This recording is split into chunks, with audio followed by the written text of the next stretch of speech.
Good evening, everyone joining us via YouTube for what promises to be a really interesting and I think potentially controversial discussion around the question, can we cure cancer? If you do have questions, we absolutely encourage questions to come from the audience, and you can enter your questions in via YouTube in the comment section, or if you are on Twitter, you can submit your questions using the hashtag PintAU21. So please, this is supposed to be a really great interactive session. We have some fantastic panelists for you today, or tonight really, and we encourage you to please get involved via the questions. When we hold events at pubs around Australia as part of Pint of Science, we do ensure that we recognise the local Aboriginal and Torres Strait Islander nation, one of many that makes up the continent that we now call Australia. And now that we're holding this event online and our speakers and much of our audience are streaming from around Australia, we want to acknowledge all of the traditional custodians of country, the first innovators and scientists of this land, and we pay our respects to Aboriginal and Torres Strait Islander elders past, present and emerging, and recognise their continuing relationship with land, waters and culture. I am Dr. Claire Fideli. I've been a cancer researcher for the past 15 years, and most of my research is based on the idea that in order to come up with better cancer treatments, we really need to understand in a deep way what's going on inside cancers themselves. And we now call this approach precision oncology, and it forms the basis for ongoing efforts to develop what are now known as targeted cancer therapies. And indeed, this approach does work. So we've seen over the past 10 to 15 years significant advances in cancer treatments, and there are now what we call pillars of cancer treatment, and there are 5 of them now. They are the traditional treatment approaches of radiotherapy, chemotherapy and surgery. And in recent years, we've added targeted therapy and the new kid on the cancer treatment block, which is immunotherapy, which is harnessing the power of our immune cells to kill cancers. But even with such advances, I think what I've really come to realise over the years is that the more we know about cancer, actually the more elusive a cure seems to become. And the reason I say this is because the complexity of cancer is at times simply overwhelming, or seems overwhelming. Cancer isn't a single disease. It's not like there are other diseases where it's a single entity, the causes are known and they're common among people and they can be treated in a common way. With cancer, every single cancer in every single person is different. But more than this, what we now appreciate is that even within a single tumour themselves, we can have individual cancer cells that can differ from each other. And on top of that, over time, cancers can even evolve, adapt and change. So we have to start asking ourselves some questions about the idea of curing cancer if we're dealing with what is seemingly a moving target. I think some of the questions that cancer researchers are starting to ask, and cancer clinicians, is whether or not a cure for all cancer is actually realistic. Or perhaps do we need to change the way that we think about cancer treatment? Should we be more focused on prevention rather than treatment? And I think something that's certainly for me really interesting is, what does cure really mean when it comes to cancer? And is it perhaps time for a redefinition? So to help tackle some of these really important questions and more, we've gathered with us tonight a fantastic team of panellists from a range of backgrounds who are all working in different ways to minimise the impact of cancer in the community. So I'd like to introduce our panellists for you tonight. First, we have Dr. Nada Hamad, who is a staff specialist haematologist at St Vincent's Hospital, President of the Australian New Zealand Transplant and Cellular Therapy Society. We have Dr. Eleonora Folletto, who is a Senior Research Fellow at the Daffodil Centre, Dr. Nick Fletcher, who is a postdoctoral researcher at the University of Queensland, and Dr. Ken Dutton Register, who is a research officer at QIMR Berghofer and founder and director of Excite Science. So fantastic to have you joining us all tonight. What we might do is start with, in your own words, actually, we'll go around our panelists and ask them to give a brief explanation or an overview of their research. And then at the end, I'm going to put them on the spot, actually, and I'm going to ask them the question whether, in their opinion, we can actually cure cancer. And I would like you, if you will, the audience, to have a think about this question as well and form in your own mind whether or not you believe at this stage we can cure cancer. And perhaps we'll revisit that question at the end to see whether our panelists have perhaps changed your mind. So we'll firstly go to Associate Professor Nada Hamad, and we'll get you to do a bit of an introduction, please, Nada. Thank you so much, Claire, and it's a pleasure to be able to talk about what I do. I'm a hematologist and I work predominantly in malignant hematology, or looking after blood cancers. Blood cancers are diverse, so there's many of them. There's so many different types, and we've learned a great deal in the last couple of decades about blood cancers and how to treat them, and in fact how to cure them. So you can probably tell I'm around in that cure camp.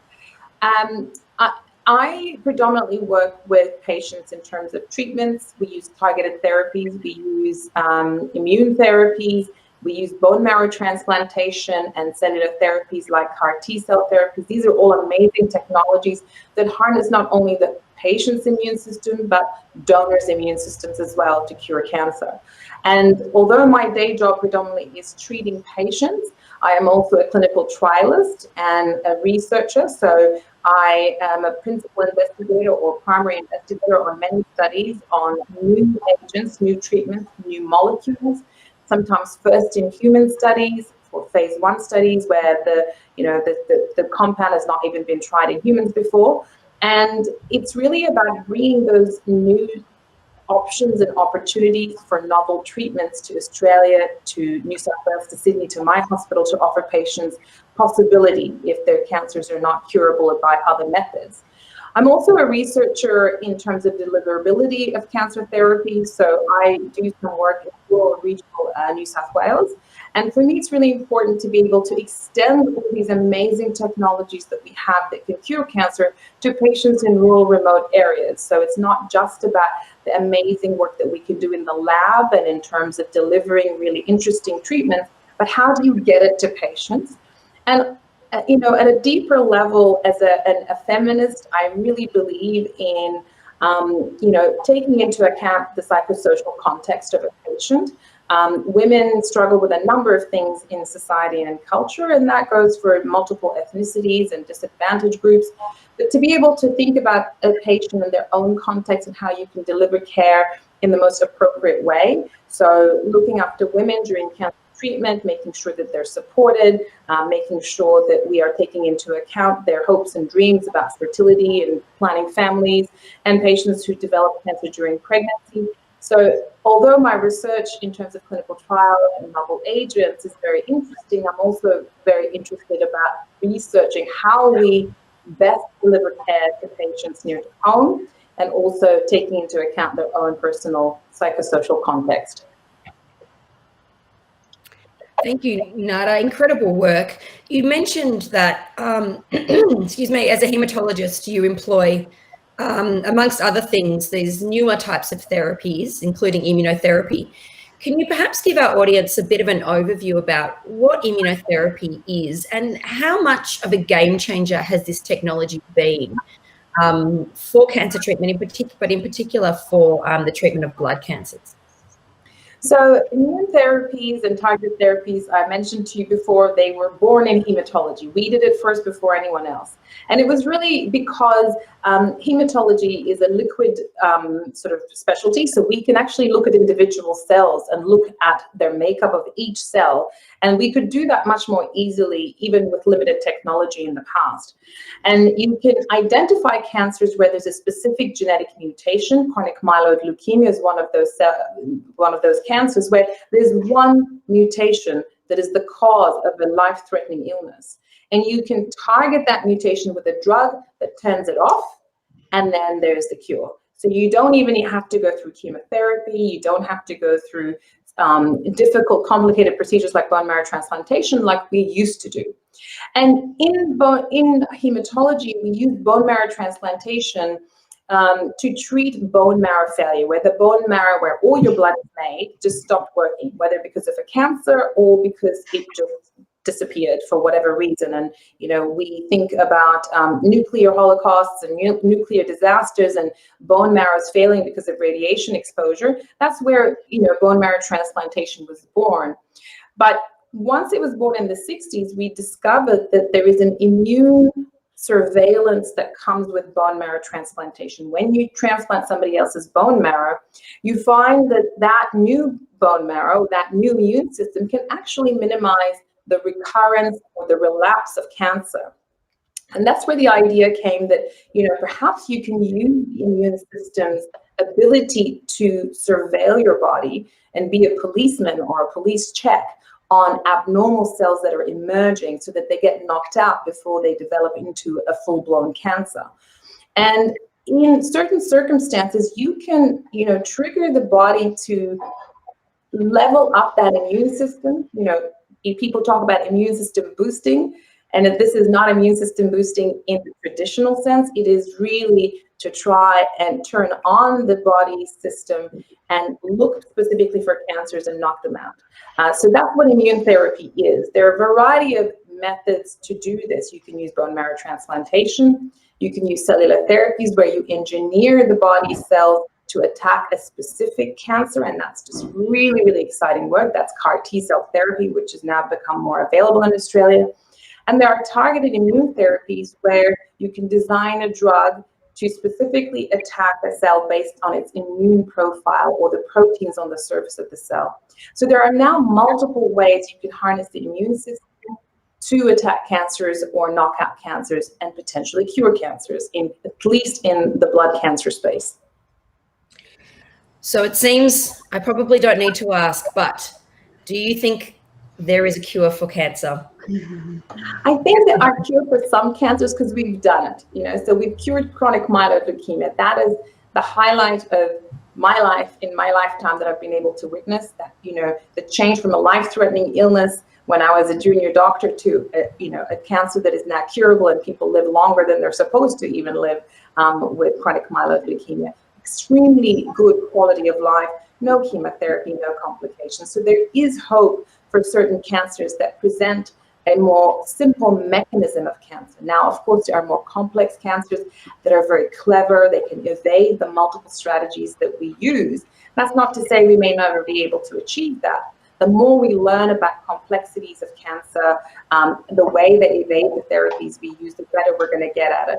But there's certainly some cancers that are curable, and I think the more we know, we're probably more likely to cure more cancers over time. But it is a very exciting space to be in because, from the lab all the way to treating patients, we have evolved so much even in the last decade. Absolutely. Well, thank you, Nada, for that wonderful insight.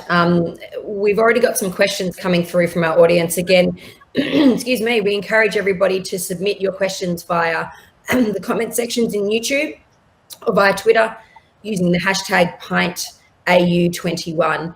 So we might move on to Dr. Eleonora Folletto. You're taking a slightly different approach to the cancer problem, I guess we can call it, or the challenges that are currently facing us in the world of cancer.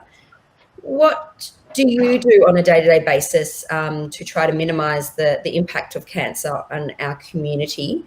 And then I will ask you also whether you believe there will be a cure for cancer. Great, thanks, Claire.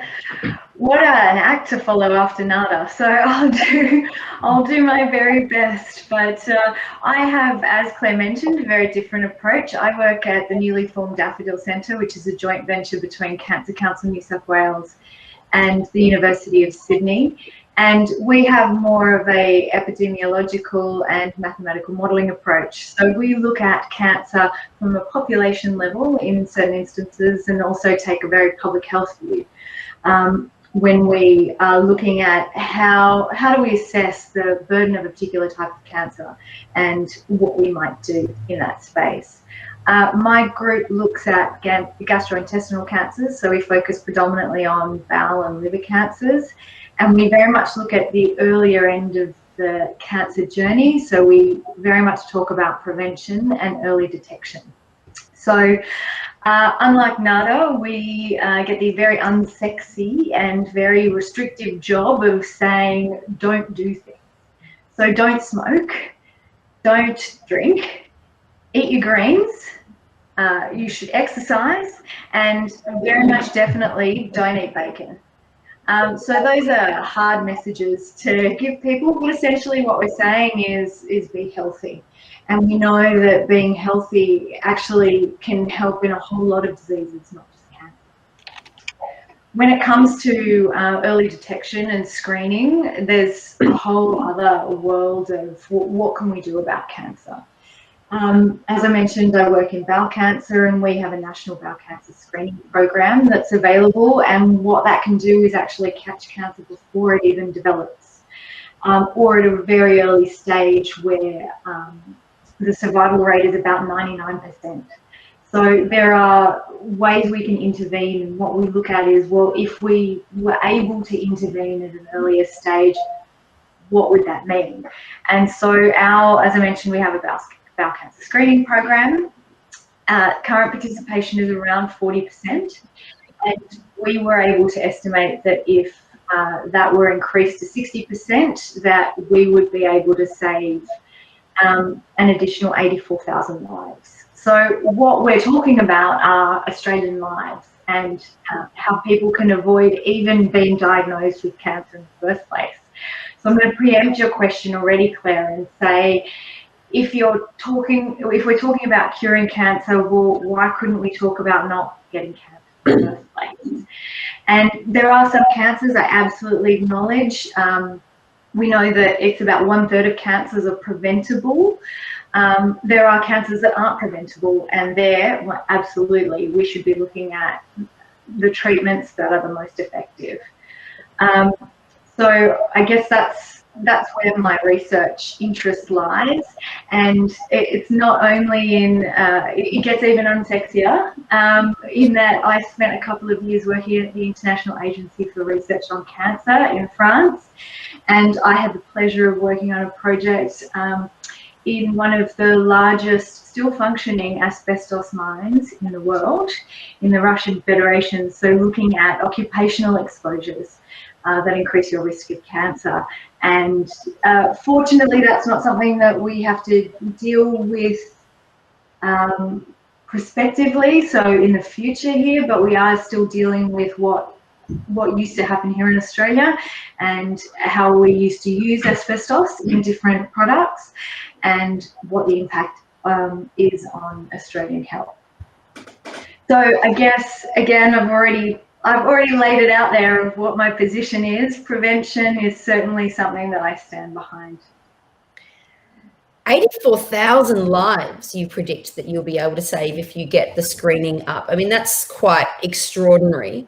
Have you seen over recent years more of an emphasis on prevention research?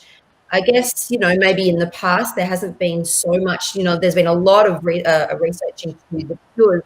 Have you noticed, do you think that we are putting or investing more in prevention research if the potential is so great to save so many lives? Yeah, look, when we talk about prevention research from a risk factor perspective, so if we're thinking about obesity, for example, or other risk factors like that, research in that area is hard. It's hard to show outcomes. It's hard to show that it works in the long term because you need such a long lead time. What we're able to do in lots of different situations is we're able to use models. So we've seen this a lot with the COVID, with the pandemic. We saw a lot of mathematical models being used, being revised, being updated, and so we're looking to use those to models to see, well, what impact would shifting a risk factor have. And I suppose one of the clearest examples is in smoking, that we've seen different tobacco control interventions have really impacted smoking levels, but also lung cancer predominantly. It is associated with a lot of cancers, but now, I mean, smoking has changed as a problem. We're now talking about vaping and what impact that has. And so the conversation keeps changing. Wonderful. Really interesting, Eleonora. Thank you. Dr. Nick Fletcher, you're coming at the question around cure by trying to develop some new approaches for treatment. Can you give us a bit of an overview about what your research entails and why it's new and how it differs from the treatments that are currently available for cancer? Yeah, so thanks, Claire. First up, what an act to follow with Nada and Eleonora. You guys have done some really cool stuff. So I've actually ended up falling into nanomedicine research and looking at different ways to target cancer out of my PhD, which was completely unrelated. So that's been a fun few years. So in the time since doing that, I've been working in nanoparticles. So one of the big problems we see with a lot of the current therapies is that we're trying to treat cancer or cancer cells, which are a specific subpopulation of cells in the body, with chemotherapy or radiotherapy that can't really tell one cell from the other. So they're sort of dumb therapies. So what we do is try and package these up in nanoparticles. Very small materials, like thousands of times smaller than human hair, and try and deliver these therapies or repurpose existing therapies for better efficacy in the body. So the research I do is particularly focused on using polymers to do this. So like tiny plastic materials, they're very, very small, and we can specifically design these with all sorts of different drug payloads or radiation payloads, and then try and engineer them to really specifically release them only in the tumor or only once they're internalized into the cell. So what this does is really tries to minimize the delivery to the rest of the body. And that's just about as important to us as actually delivering more efficaciously to the tumor, is minimizing that off-target dose-limiting side effects. Because if we can't dose you because we're going to damage some other organ, what's the point? So what we're doing now is really trying to engineer these to specifically target those cells, so we can decorate them with all sorts of targeting ligands or molecules that'll help accumulate in the tumor, and then also engineer them to really specifically, under specific stimulus in the cell, release that payload that they're carrying.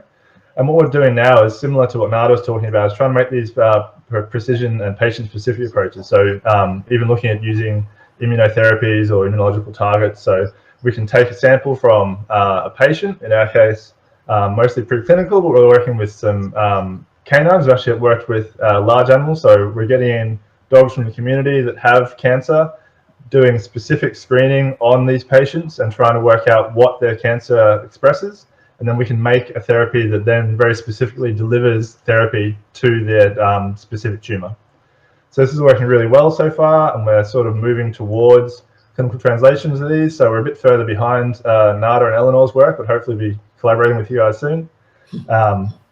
And so largely the work we've been doing the last few years, we're based at the Center for Advanced Imaging, so which, as the name suggests, is all about imaging. So we're really trying to, now that we've got these materials, image them at even smaller and smaller sizes and better definition to work out exactly what they're doing in the body, how they're interacting with these cells, what barriers they're encountering, and then how they're really drill down on what they're doing and how they interact with the cancer cells there, and then how we can make that better, how we can make it do whatever we want it to do faster, better, far more efficaciously, whatever we like.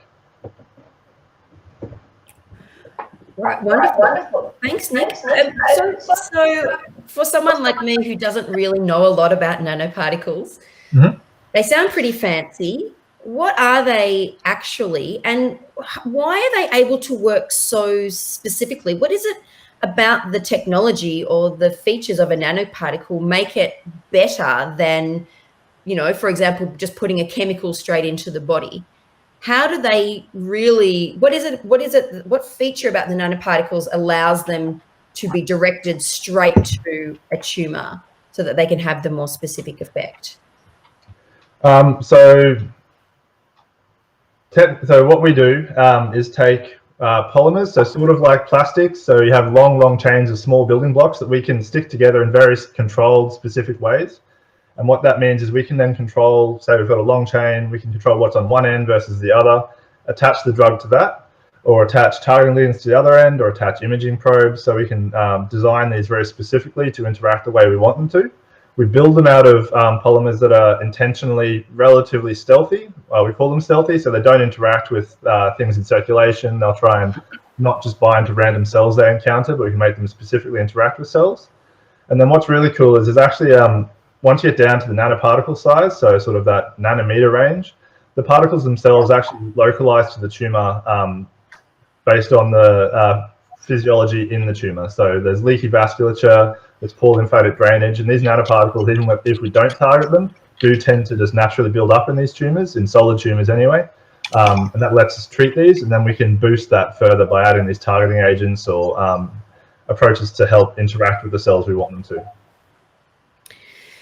So Nick, I don't want to put words in your mouth, but do you think that these sorts of technologies, so obviously there's always new technologies being developed that promise to be more specific, more effective. Do you think that the development of these sorts of technologies are ultimately going to lead us to a cure where we can say a diagnosis of cancer means that you have a very high likelihood of being cured and going on with your life? You know, are the technological advances going to be enough to say we're going to get a cure for cancer, in your opinion? I think for many cancers, I'm going to take Nada's scapegoat and say for most, I think we can find an approach that will work. So even if we are able to work out a particular patient needs a particular therapy which will boost their response, I think that's a benefit in itself. So yes, in most cases, I think we can do it. There's always new nanoparticles. So trying to class nanomaterials as one thing or nanoparticles as one thing is there's hundreds of types of nanoparticles. Which one's going to be the best? I don't know. My money's on something like what I'm working with, but that's just because I'm biased, I think. There are lots of nanomaterials already working in the clinic, and they do work, and that's really cool. So we're sort of using those stepping stones to sort of ride that wave and try and get these into the clinic, I think. Great. Well, it's good. It's good to have confidence in your research. We have confidence in your research too, and we certainly hope that you're right, that the ones you're working on are the ones that are really going to get us to that point. Now, if again, for our audience, if you have more questions, we've actually got a fantastic list of questions that we'll get to after we introduce our last panelist. But please do submit your questions in the comment section on YouTube or via Twitter using the hashtag PintAU21. And we'll get to our final panelist who's been waiting patiently. We have Dr. Ken Dutton-Register, who is a research officer at QIMR. But he not only is a research scientist, but is taking a slightly different approach to tackling the cancer challenge. And I will just, I'd like Ken to introduce a little bit about your approach, Ken. I believe using education perhaps as a way to cure. Yeah. So as noted by the other speakers, you could really see the depth of talent that we've really brought up here in Australia. And I think that really emphasizes the point of the value of investing in medical research. But so as Claire mentioned, I'm a bit of an oddball case. So I started my research back in 2008, 2009, and really trying to explore the genetic mutation landscape of melanoma, a type of skin cancer. And so I really had the opportunity to embrace a new sequencing technology to unearth and discover why melanomas were occurring at the genetic level.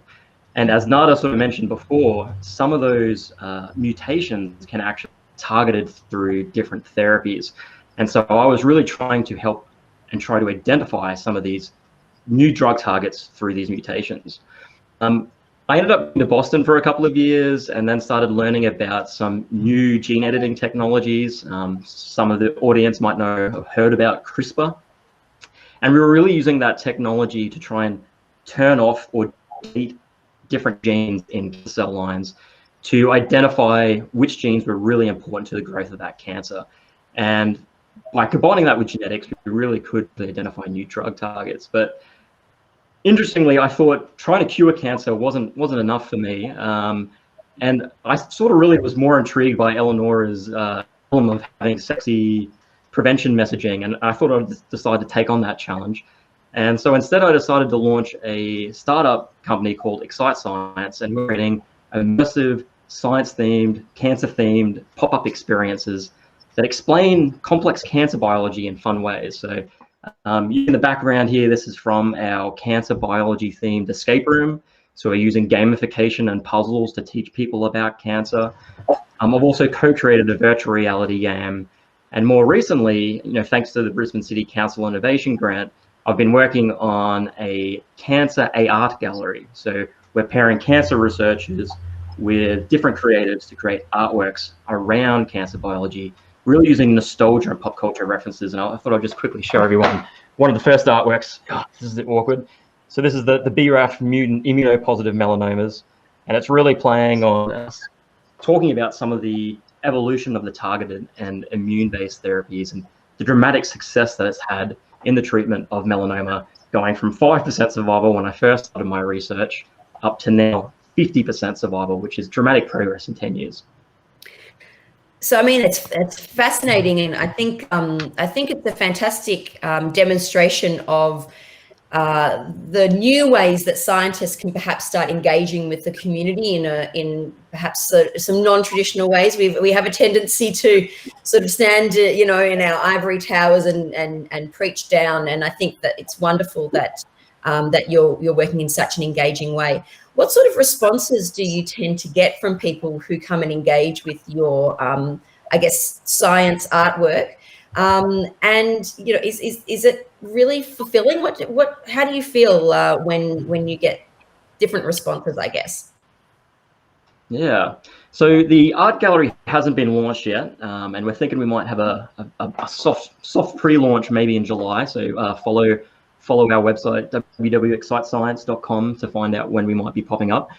But mainly, we've mostly used the escape room in different formats, and we've popped up at a variety of different locations, from Omicron to museum pop-ups. We popped up at a beach one time, and it's really interesting to see the response. So traditionally, escape rooms tend to attract millennial or below audiences, so the ages of 40 and below, and that's definitely what we see. But it's really surprising to see the reaction from those that are under the age of 15, because a lot of this age category have seen an escape room on YouTube, but they haven't been able to experience one.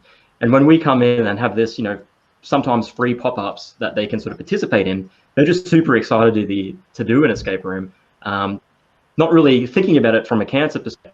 Once they get in there, there's all this sort of messaging that we introduce around the reasons why cancer occurs and how you can change your behavior to try and reduce your risk. And it's really the power of having cancer researchers on site to be able to talk to people at the end of it, to really use the escape room as a conversation starter. And I think it's been really powerful from the responses that we've seen so far.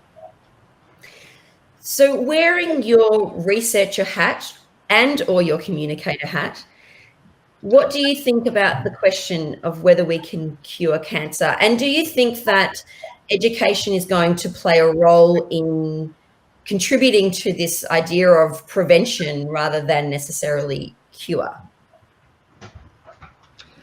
It's a tough one. I could definitely go either way. I think, yes, we can cure cancer, but not yet. And the other question, going back to Eleanor, is do we need to cure cancer? And I think that probably is a yes. But I think cancer education at a broad level sort of hits multiple different categories, because cancer education is not only reinforcing behavior choices to prevent cancer, but teaching people the reasons why and how we treat cancer, and really can tackle misinformation, which is really important when it comes to cancer treatments, because delay in therapy can create your cancer to be more aggressive. And when you pivot to other therapies that may be more effective, it could be too late. So I think cancer education definitely approaches multiple facets of this very interesting question. Fantastic. Well, I think, thank you to all our panelists. I think we've really set the scene now for what is bound to be a very interesting discussion. We have a number of questions that have come in from our audience. So absolutely fantastic that we've got a really engaged audience joining us tonight. So welcome and thank you to everyone who's joining us on YouTube.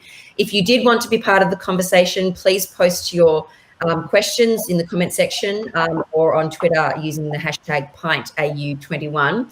So let's get stuck into some audience questions, should we? So there's a specific one for Eleonora, actually, to kick us off. And the question is, you talk about diet as important for preventing bowel cancer, but we often get mixed messages, perhaps from the media, about what you can and can't eat. Do you think the mixed messaging causes harm to prevention efforts?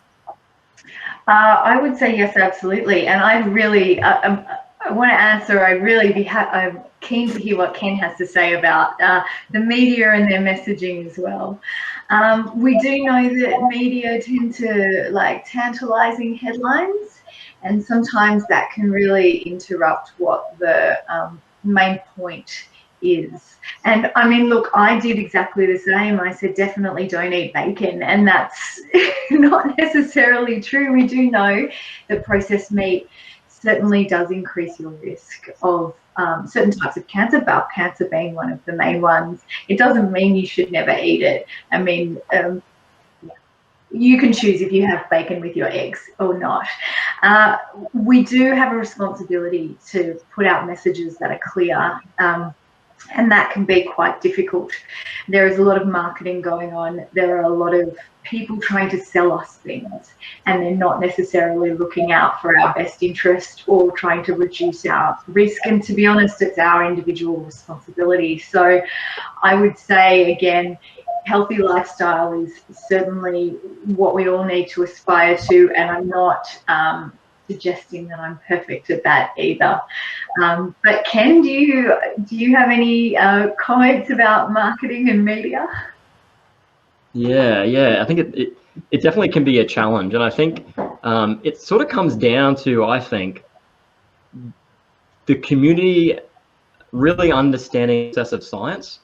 And I think, as scientists, we know that you do a study, but it's one and only answer to that question. It often requires replication, and sometimes with certain questions, it can be very challenging, or the effect size can be very, very minimal in between it. And in this sense, the coffee or the diet is a perfect example of this, where the effect size can be very small and very different depending on how you cut and approach the question. And this is why you get these headlines of like, one day it prevents cancer and the other day it affects it. And so I think one of the challenges that we really need to address is really teaching people how the scientific process works, to really understand that it's not really useful to look at a study in isolation. It's the whole body of research. And unfortunately, this is a very challenging thing to do, and it requires a lot of time on behalf of the individual. So this is going to be a constant challenge, I think, for the sector. It's very topical actually, probably right at the moment, where science is at the forefront of mainstream media. And we've seen some examples of very good communication, and we've seen some examples of very poor communication, and the impact that can have on public health. And, I think what's now becoming more and more evident is that, we as a research community and a clinical community really need to get out there and engaging with the public, and we play a part in all of this as well. We have a question for Nada. You work in both treating patients and developing treatments. How difficult do you find it to communicate different treatment options with patients? For example, the risks and benefits of each, given that new technologies are constantly being developed? I think it's not as difficult as people think.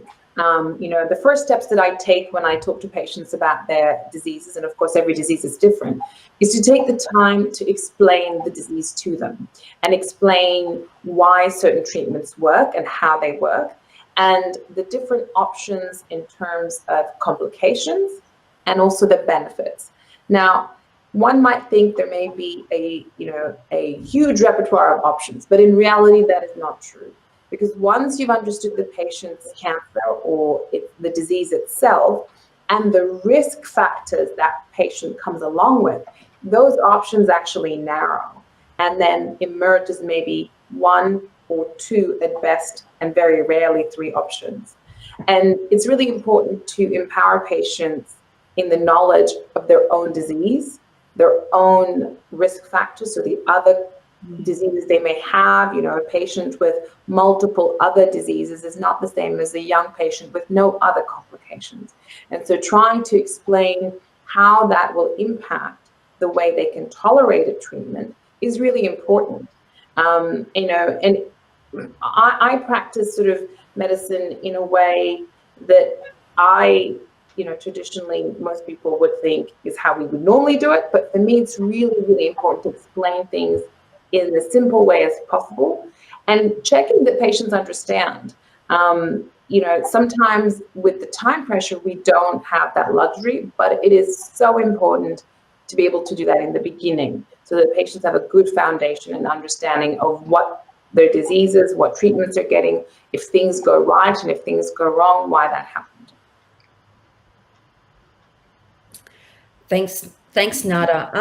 Eleanor, I might put another question to you. There's a question from Noor on YouTube referring to a recent study that came out around screening for ovarian cancer, which I don't know if you're aware of the results of a 3-decade screening program for ovarian cancer that actually found that early detection was not effective in ultimately reducing death from the disease.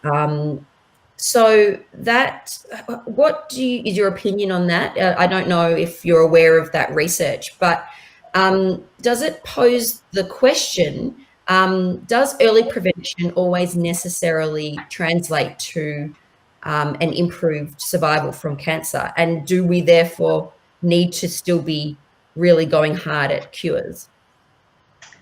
Yeah, look, it's an excellent question and a really interesting study that came out recently. So as you mentioned, they were looking to trial a screening method for ovarian cancer. And as with all other research, you need a very long period of time to do that. So it was a study that started quite a long time ago, and there were positive preliminary results, and then the results that have currently come out have said that actually screening is probably not the way to go with ovarian cancer. I guess, and this comes down to communication again as well. It doesn't mean that there's nothing that we can do for ovarian cancer. What we're looking at is there a screening program that we can apply to the whole population without taking into consideration too many other factors? When we're talking about population screening, we really have to weigh out what are the benefits, what are the harms, because generally there are harms associated with them, and what are the costs involved. And balancing those three things isn't an easy feat. So in the case of ovarian cancer, that probably isn't where we thought there might be an intervention. So for a cancer to have a screening intervention, you need a longer lead time, so a time where you're where there is a way you can intervene. So my understanding of the study is also that they really need to look into the data in more detail to see what actually happened there. And the thinking is perhaps it was because the cancers that were detected with this screening test were actually more aggressive. So they did find more cancers, it just didn't have the mortality outcomes. So they weren't able to stop people from dying from ovarian cancer. So perhaps they were more aggressive, and they were going to eventually get the ovarian cancer in the end. So we have other opportunities to do that in other cancer types in a different way. So cervical cancer is an excellent example. We know that almost all cervical cancers are caused by HPV, which is a virus which we have a vaccination for and we have a test for. And if we find it early, then we can completely eliminate it. So it's in that case, a cure has a very different sense. In the case of ovarian cancer, perhaps it is something where we do need to refocus on treatment, or perhaps even look at the screening program and see if there's another way of doing that. If I could quickly intersect there, I think that's really interesting, because I think currently in the melanoma landscape, we're getting a similar issue. So there was a really controversial sort of paper in terms of the field that came out, I think, a couple of months ago, and they looked at the rising incidence of melanoma. So if you look at the rates of melanoma that's been occurring over time, it's been on this sort of like continual sort of slope, suggesting that there's a melanoma epidemic. But when you actually think about it, you'd think that if we're detecting more, then that would be having a positive effect on improving survival. But if you look at the survival rates, that they haven't really sort of had as a dramatic impact. And there's really a sort of theory out there that maybe we're actually overdiagnosed, being more aggressive in terms of what we define as a melanoma, particularly with like these really cutting edge techniques, tools that we can really see in depth. And it sort of like has created this potential question, you know, like, do we need to be as aggressive and make sure we check every single lesion and, you know, constantly monitor and cut anything out that looks anything suspect? It's really sort of divided the field, and it makes it very challenging when it comes to like public messaging. But I think overall, the general advice does come down to being alert and aware of your body and what's happening is definitely a positive thing. And if you see anything that looks dodgy, definitely go get checked out. Yeah, thanks. It's interesting, isn't it? I think it highlights also the importance of really drilling down into the data and perhaps, you know, the headline, not just listening to the headline, that even though perhaps something on the surface looks like it's a negative result, actually it's important to drill down into the reasons why we might be seeing some of these results, and focusing on what they mean and how we can make improvements for the future. Now, we have a really great question, I think, because I think we've been a little presumptuous in our discussion about cancer cure, in that we've restricted ourselves to talking about curing cancer in humans, but we haven't really addressed whether or not there are actually any options for curing cancer in other organisms that many of us hold dear, such as our pets. And there's actually a question for Nick, asking whether you might be using dogs as a model organism for your nanoparticle research, or whether there's even any research into curing cancer in non-humans or in our pets. So as a dog owner, you might have very few affordable options for a cancer diagnosis if it's made in your pet. Is this something that you think about, that you look at? Yeah, Nick. Definitely. So I've got a dog wandering around behind me somewhere at the moment. But yeah, no, so we have, we would call them canine patients, because they're definitely found out in the population. They're people's pets that are brought in. We've got some really awesome collaborations going with the vets. So some of the best vets up in Brisbane up here. So they already do a range of cancer therapies. So if you can get radiation therapy for humans, you can get it for your cat. You can get radiation dosing for thyroid cancer things. If you, like you said, there is probably a monetary barrier to some of these therapies in pets, because there's not the healthcare system that would help you for humans, but there is definitely interest in doing it, and people do approach us already.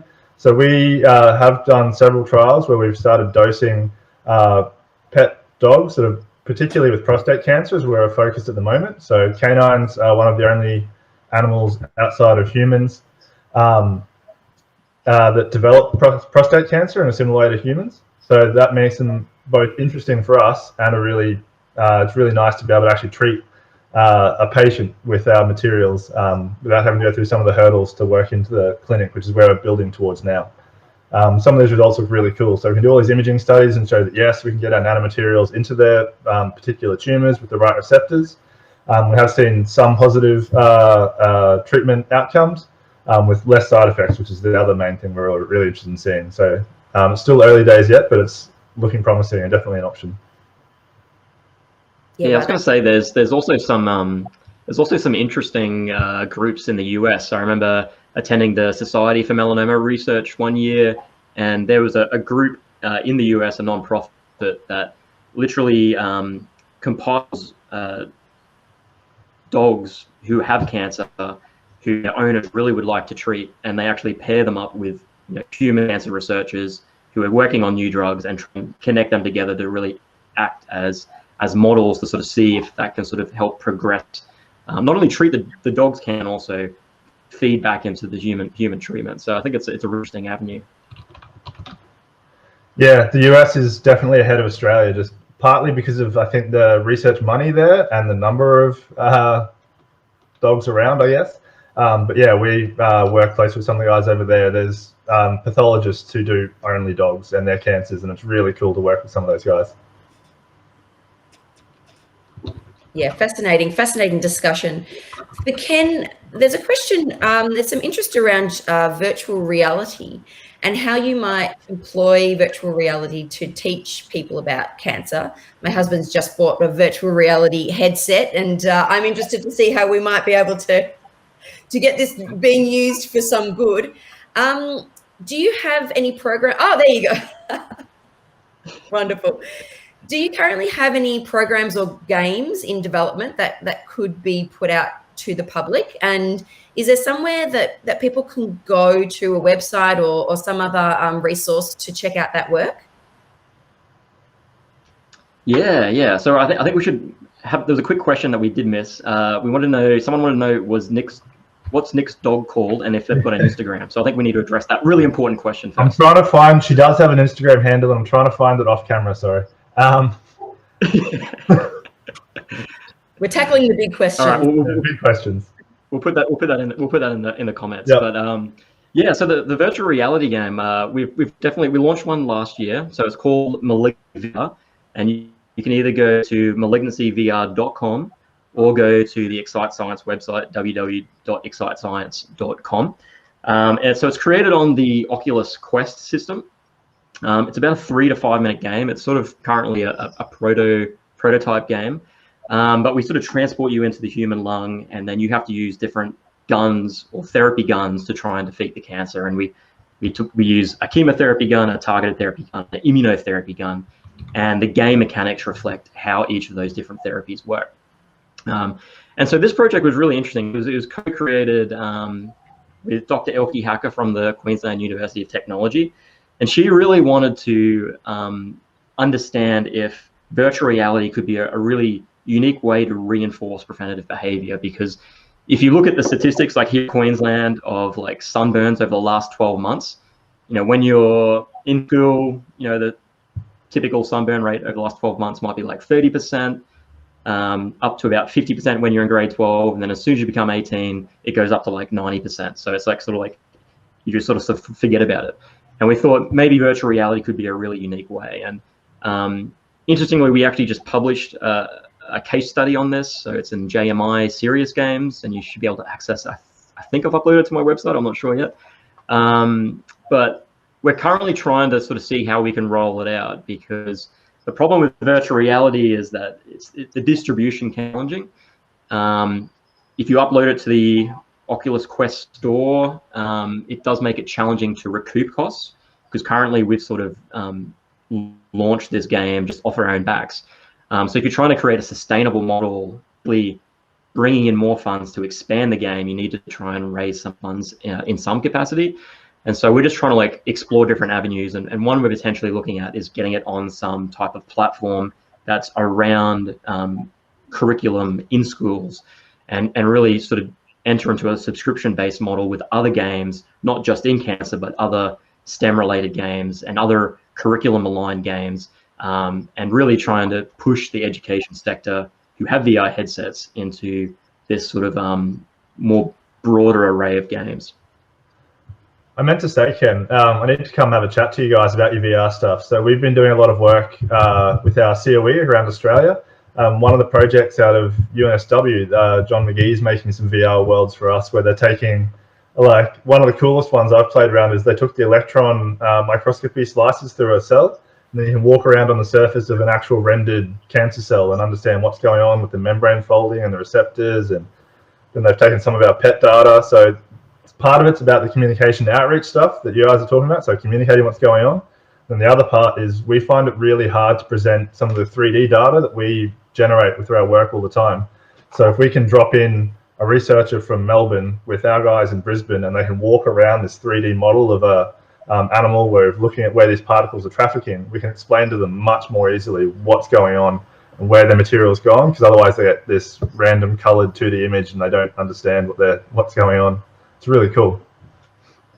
Yeah, I definitely know the game that you're talking about. I really like the I know the game you're talking about. No, you go. I was just saying, you know, my kids usually make fun of me because I don't play as much video games with them as their dad. But I do like what you're doing, because I think really trying to use games to teach young people, children, I would hope even, about their bodies and about cancer is really a very important way to empower them later in life to understand when these things happen to them, their friends, their families. It's really important, I think, that we educate the public. I mean, as clinicians, as scientists, I think that should be part of our responsibility and our moral obligation back to society. So good work. Yeah, I really agree. And I think, like, to me, it seems like there's a common theme around communication. I think that's really an important point. And I think when it comes to communicating, it's all about the audience. And there's different audiences out there, and they need different mediums to interact and engage with the content. And I think when it comes to a complex topic such as cancer, I think the more diversity and the ways we communicate that research and the biology and those prevention messaging, I think, is the better it is. Do you have any prevention games, Ken? Well, the idea of the virtual reality was trying to get into prevention, but we decided to sort of start with a more familiar game mechanic, and then we were going to create mini games that would eventually go back and demonstrate that prevention is better than a cure. We just haven't quite received the funding yet to be able to launch it. So, did we just get the answer to the question? Prevention is better than cure. Except I'm happy to go with that. I'm happy to go with that. Not making that much worse than the cure.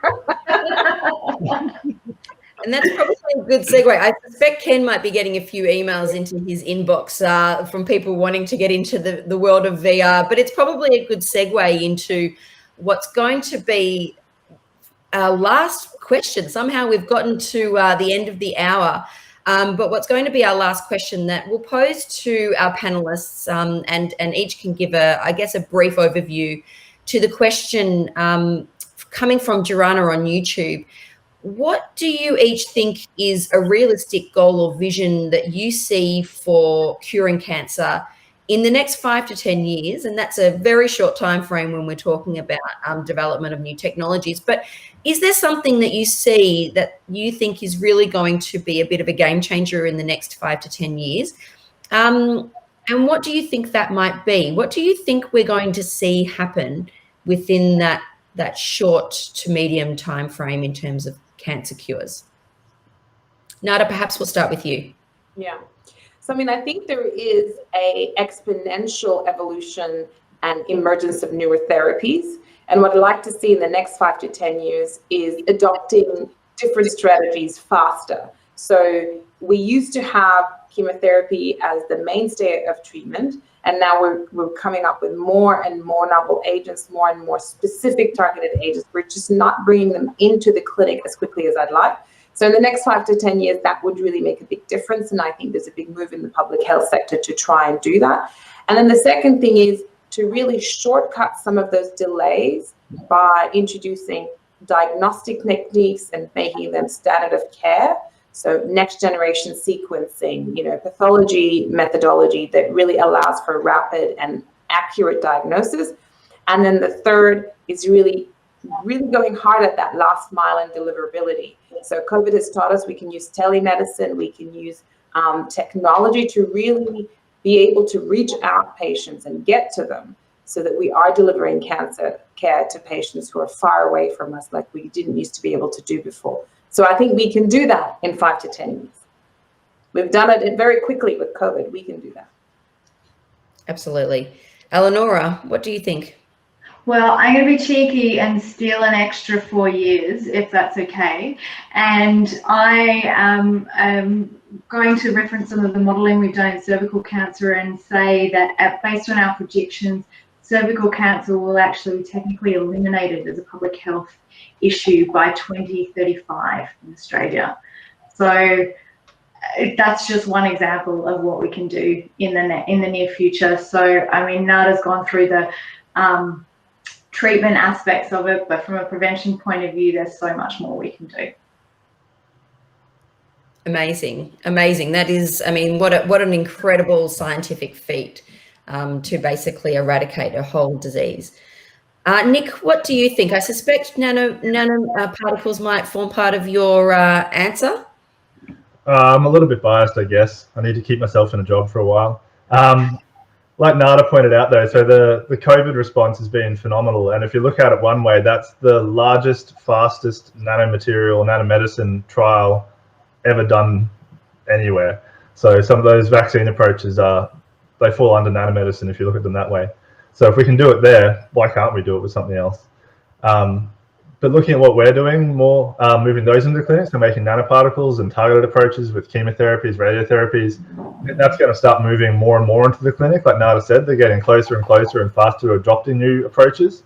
But it's really going to be the combination of that with immunotherapies, I think, is going to be one of the key leading areas. So trying to combine the body's own response to these cancers with what we try and do.